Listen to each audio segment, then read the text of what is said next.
오늘 법회 진명법사이신 명진 스님 모시고 법문을 청해 듣도록 하겠습니다. 원래 저제서의 법문은 청법가와 이런 모든 의식과 절차를 거쳐야 되지만 오늘 선도제이고 또 여러 일반 시민들도 많이 오셔서 약하고 바로 법문을 청해 듣도록 하겠습니다.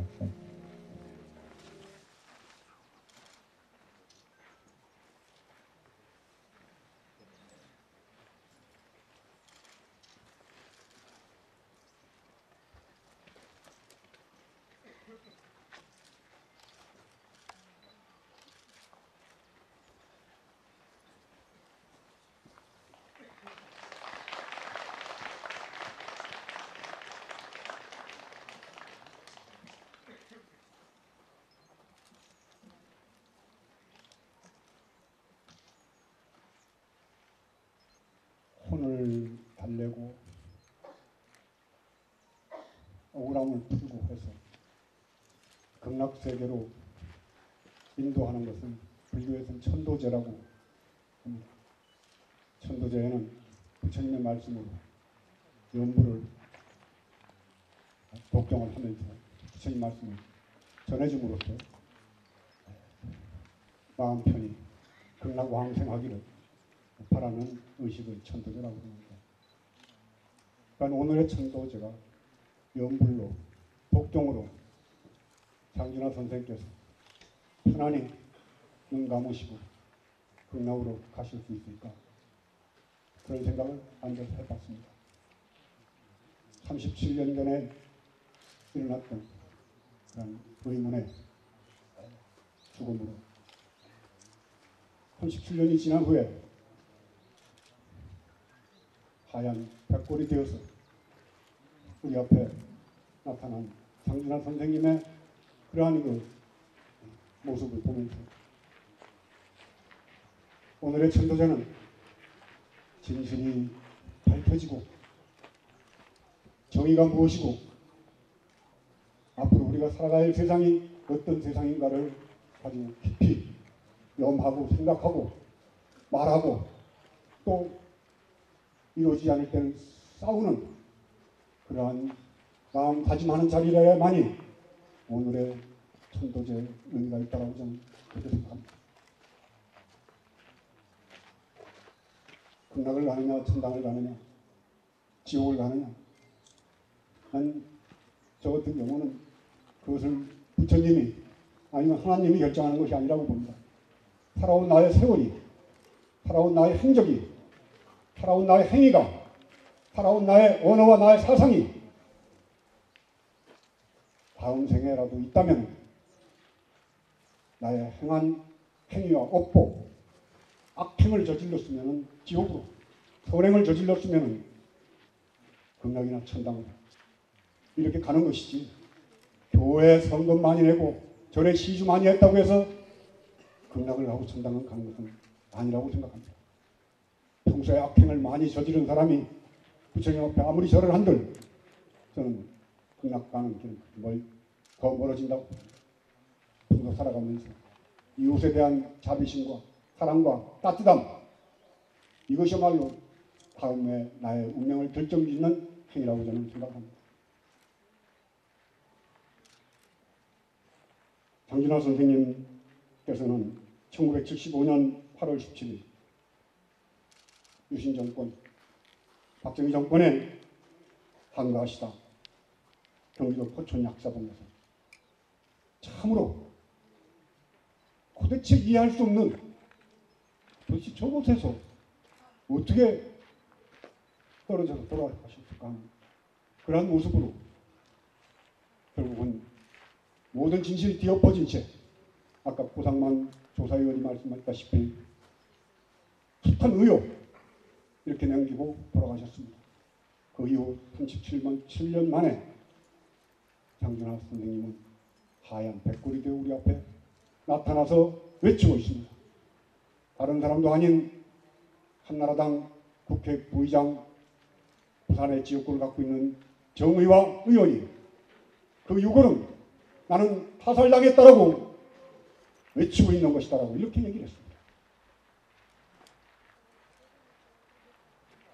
지금 새누리당의 국회 부의장인 정의화 의원이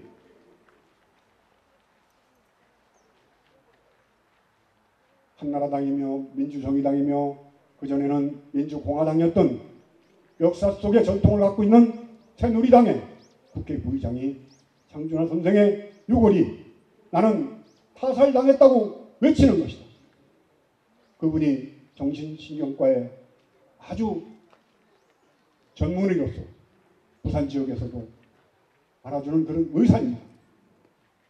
의사이며 한나라당의 국회 부의장인 사람이 장준하 선생의 유골을 보면서 그렇게 평을 했습니다. 장준하 선생님께서는 그분의 죽음은 그분 한 분의 죽음이 아닙니다.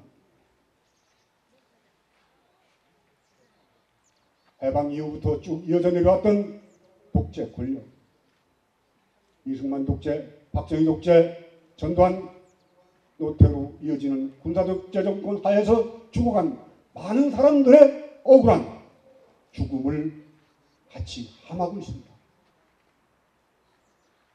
전태일 노동상권을 부르짖으면서 온몸에 불을 지르면서 죽어가면서 노동상권 보장을 하고 외쳤던 전태일 열사의 죽음, 그리고 긴급조치 군사법정에서 1심, 2심 형을 받고 대법원의 확정 판결로 18시간 만에 세상을 떠난 인혁당 8분의 억울한 죽음, 그리고 장준하 선생님의 죽음, 이것이야말로 현대사를 대표하는 3대 죽음이라고 저는 표현하고 싶습니다. 부당한 괴력이, 부당한 세월이 이러한 분들을 다 죽음으로 내몰았습니다. 이분들은 모두 다 사람이 살만한 세상, 사람이 사는 세상을 꿈꿨던, 정의로웠던, 그리고 인간이 인간답게 살 수 있는 그런 세상을 만들겠다는 원력을 가졌던 보살의 행위를 실천했던 분들입니다. 그런 그들이 죽은 것은 그러한 꿈, 그분들이 꿨던 꿈, 인간다운 삶이 이루어지는 세상을 만들겠다는 꿈이 죽은 것입니다. 이제 장준하 선생님의 하얀 유골을 통해서 그때 못 이뤘던 꿈, 지금이라도 이루어달라는, 그 꿈을 이루어달라는 한절한 원력의 모습으로 나타난 것입니다. 왜 지금입니까? 왜 올 12월 그야말로 한국 사회 일대 전환기가 될, 이제 역사의 전환점에 들어선 2012년 대통령 선거를 앞두고 하얀 이걸로 우리 앞에 나타나서 과거에 묻힌 진실을 밝혀달라고 외치는 것입니다. 새누리당의 박근혜 후보는 역사를 과거에 맡기자 여러 차례 그 얘기를 했습니다. 그래서 제가 역사가 전당포냐, 왜 역사에다 자꾸 맡기는 거야?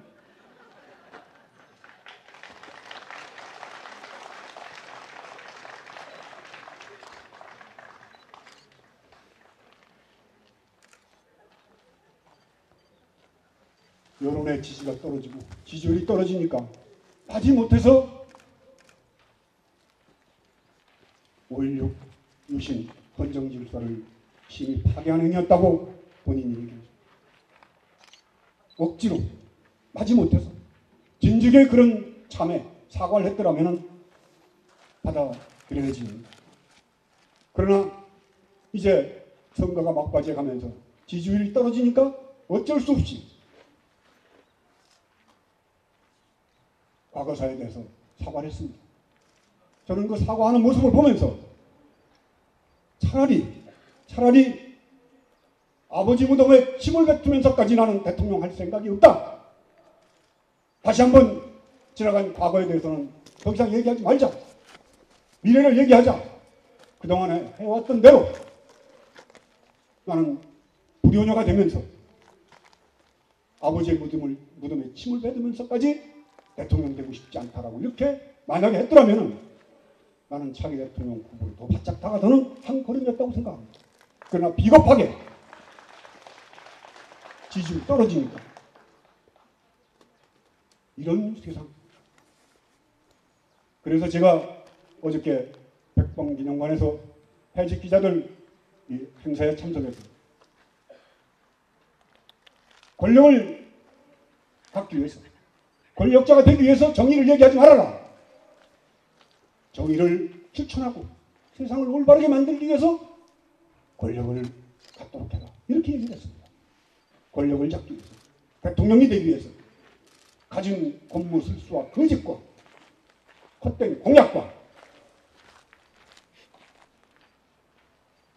잘 살게 해주겠다는 그 말. 우리가 70년대 구호가 뭐였습니까? 스로건이 잘 살아보세요였습니다. 잘 살아보세요. 동네마다 집집마다 잘 살아보세요. 잘 살아보세요. 우리도 한번 잘 살아보세요. 어떤 것이 잘 사는 것입니까? 물질적 풍요, 마이카 시대, 내 집 갖기 좋습니다. 다 차 생겼습니다.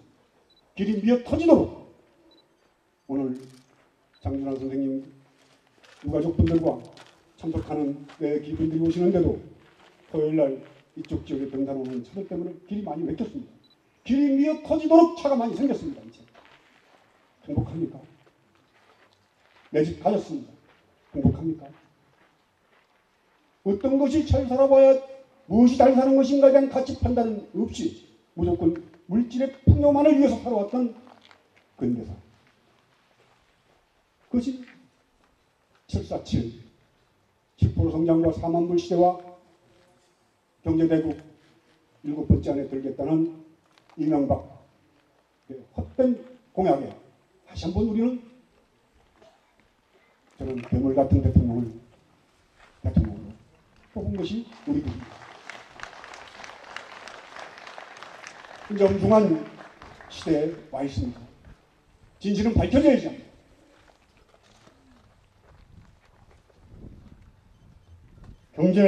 경제하면서 사람의 가치를 버리고 물질과 욕망만 쫓은 것이 지금 MB가 특검의 조사를 받아야지 하는 현직 대통령으로서 자기 친형을 국회 부의장까지 지냈던 정치가 친형을 감옥으로 보내고 본인도 곧 따라가야지 될 형편이 된 이런 시대를 만들어낸 것입니다. 이러한 잘못된 세상을 유지하기 위해 언론의 입을 막고 사람들을 탄압하다 보니까 억울한 주먹이 끊어지지를 않는 것입니다. 이제 청산해야지 됩니다.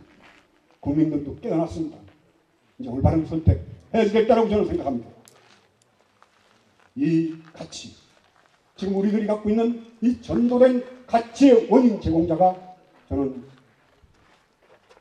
불행하게도 국민 대다수가 존경하는, 많은 사람들이 존경하는 박정희라고 말씀드립니다.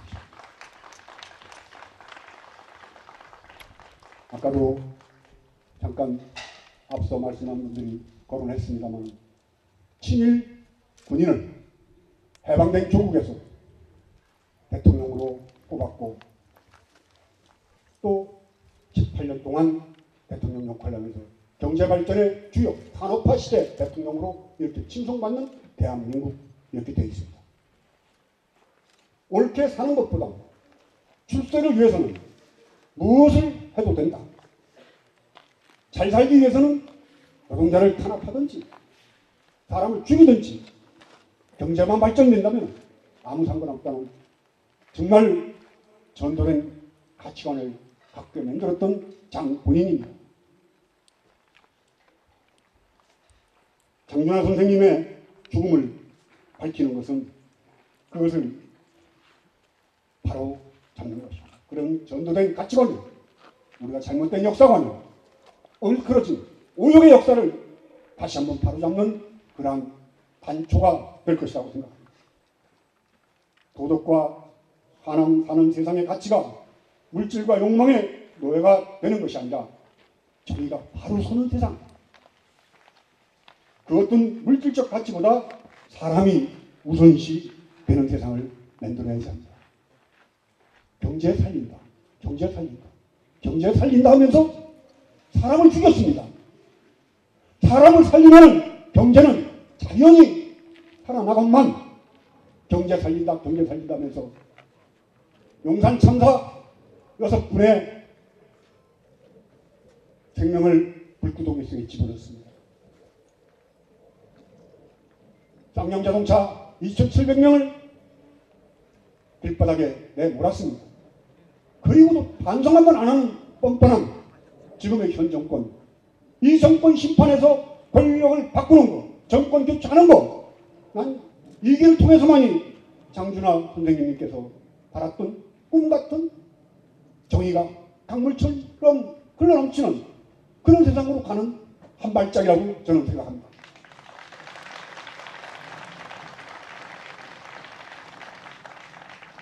파사 현적이라는 말이 있습니다. 보통 삿된 것을 파하고 정의를 드러낸다, 이렇게 해석을 하는데 저는 그렇게 해석 안 합니다.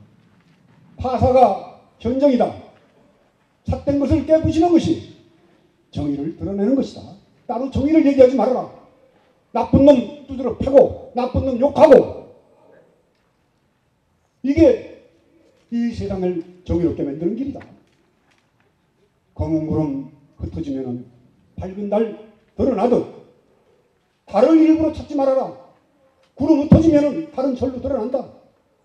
세상의 불의와 세상의 악행과 나쁜 것들이 다 흩어져 버리면 정의로움은 바로 그대로 드러나게 돼 있다. 저는 오늘 이 자리에 오면서 많은 걱정을 했습니다. 금용사 주지식님이 저보다는 나이도 승낙도 한참 후배지만 조선왕실 의계 반환을 통해서 정말 열심히, 우리 조계종에도 저런 스님이 계시구나, 저런 후배 스님이 있구나, 그저 그렇게 막연하게 존경했습니다. 저하고 인간적으로 뭐 가차 없거나 만나서 뭐 차를 한잔 먹어본 일도 없이 그저 텔레비 화면에서 또 아니면은 일제가 약탈해간 문화재 반환을 위해서 애쓰는 젊은 스님의 모습을 보면서 좋은 후배로구나. 어느 날 한 20여일 전에 전화가 와서 스님, 장준하 선생님의 전도제를 지내는데 스님 법사로 좀 와주십시오. 처음에는 돌았나.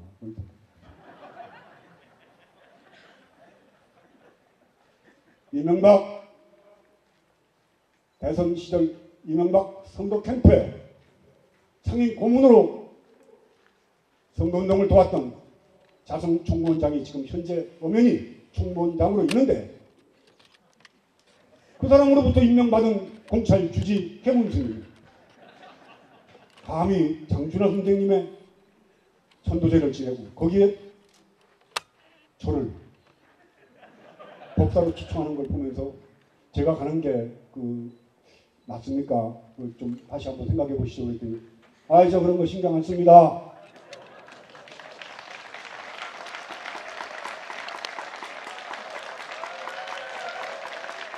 대한불교 조계종 어영화된 지 오래됐습니다. 권력의 하수인이 된 지 오래됐습니다. 근데 참 걱정스러운 것이 저를 보고 진보적이다, 저를 보고 뭐 개혁적이다 이렇게 얘기하는 거예요. 전 나이 60대십니다. 근데 왜 저보다 젊은 스님들 중에 저만큼도 진보적이고 개혁적인 스님이 안 나오는가? 이게 저희 주변에 있는 제가자나 스님들이 걱정입니다. 근데 오늘 저는 장준하 선생님의 이 천도제를 통해서 정말 저보다 산도 크고 더욱더 더 앞뒤가 없는 무식한 스님을 저희 후배로 이렇게 만나게 된 거죠. 장준하 선생님께 다시 한번 머리 숙여서 고맙다는 말씀을 드리고 싶습니다. 박정희 시대 경제를 위해 한일 간의 역사 문제를 팔아먹었습니다. 과거에 집착하지 말고 미래로 가자고 합니다. 그렇다면 과거에 일본이 우리나라에 와서 자행했던 모든 만행을 우리는 입도 뻥끗 해서는 안 됩니다. 위안부 문제도 얘기하면 안 됩니다. 과거입니다. 일본이 침략한 것도 얘기하면 안 됩니다. 배상해달라는 소리도 하면 안 됩니다. 그리고 철도 놔주고 한국 식민화 교육을 위해서 보통학교를 세워줬던 일본의 교육정책에 잘 살게 해줬으니까 고마워해야지 됩니다. 만약에 지금이라도 지금 센카쿠 열도나 독도 문제로 해서 영토 분쟁이 일어나고 있습니다. 옛날같이 중국이 청나라와 같이 약하진 않지만 그러나 미국, 일본, 중국, 거기에 러시아까지 한반도를 중심해서 긴박한 그러한 이 전쟁의 전원 같은 뭔가 예측할 수 없는 그런 기운들이 만연히 확대되고 있는 게 오늘날 지금 동북아 실정입니다. 만약에 일제가 1910년같이 한반도 재침의 야욕을 드러내면서 독도를 점령하고 다시 대륙 진출을 위해서 한반도 상륙을 한다면 우리는 어떻게 해야 될까요? 안중근 의사와 같이, 윤봉길 의사와 같이, 유관순 의사와 같이 일제 항거하고 정하고 싸워야 될까요? 장준하 선생님처럼 학도병으로 끌려갔으나 탈출을 해서 6천리 먼 길을 걸어 황해임시정부에 와서 광복군이 되어서 일제 총을 들이대야 될까요? 안 그러면 박정희, 박학기 마사오와 같이 일본 천황께 충성을 하겠다는 혈서를 쓰고 일제 군대에 가서 독립운동하는 지사들을 잡으러 다녀야지 될까요? 만약에 지금 일본이 이 땅으로 쳐들어온다면 우리는 어떻게 해야 될까요? 나는 보수 세력 때문에 애국을 얘기하고 독도를 우리 땅이라고 부르짖는 어버이연합회라든가 이 보수 세력에게 난 묻고 싶습니다. 어떻게 할 건가? 그렇다면 일제에 협력하고 협력뿐만 아니라 일제 군대에 가서 일제 장교로서 독립운동하는 만주벌판의 독립지사들을 잡으러 다녔던 일본군의 만주에 주둔해 있던 일본군에서 복무했던 박정희에 대해서는 어떻게 평가를 할 것인가? 무조건 잘 먹고 잘 살게 해주고 그러면 지나간 과거가 모두 묻히는 것인가? 다시 한번 묻고 싶습니다.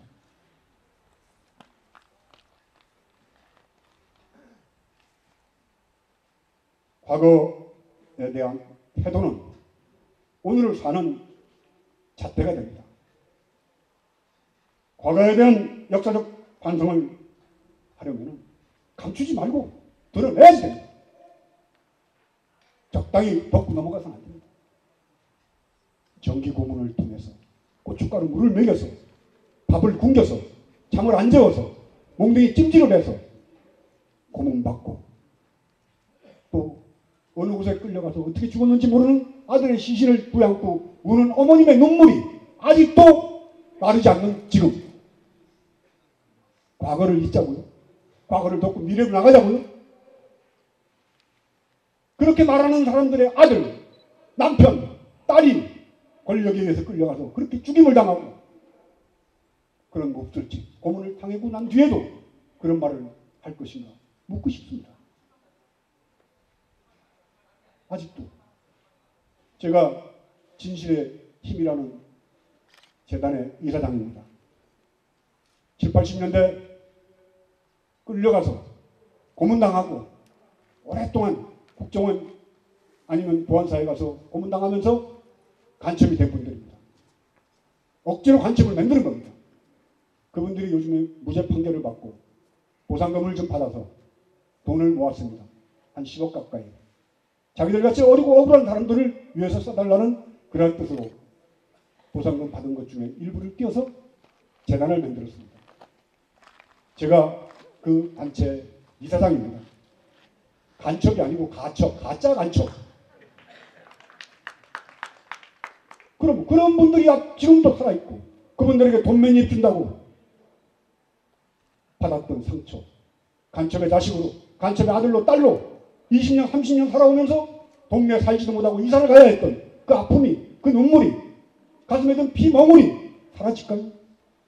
어떻게 과거를 그냥 덮고 넘어갑니까? 지금이라도 장남 선생님에 대한 죽음에 관련된 분들이 명명백백하게 세상의 그 일을 밝히고 장준하 선생님 앞에 무릎을 꿇고 용서를 빌고 그러면 우리도 용서를 해주고 이래야지만이 과거를 청산하고 미래로 한 걸음씩 발걸음을 디딜 수 있는 대한민국의 역사가 시작되는 것입니다.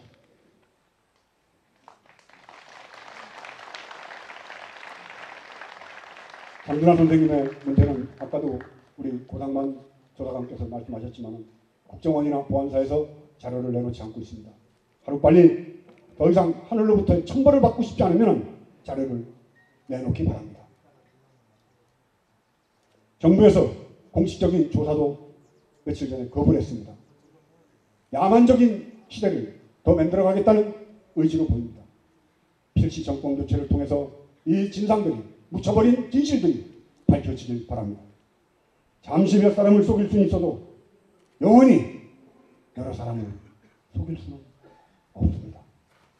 특히나 진실은 감추어질 수, 없앨 수도 없는 것이라는 말로 오늘 천도제 본문 마치겠습니다. 장준하 선생님 영원하시오.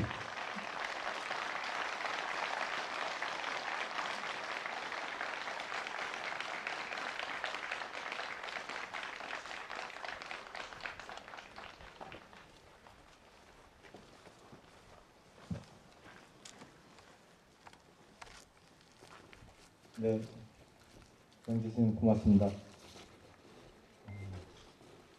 시간이 조금 지체됐습니다. 이유는 늦게 오신 분들이 잘 아실 겁니다. 우리 증명법사님의 법문을 요점 정리하니까 역사는 정당포가 아니다. 묻지마 과거, 하지 말자. 해문스님은 제정신이 아니다. 이렇게 해가지고 정리가 될 것 같습니다. 보니까.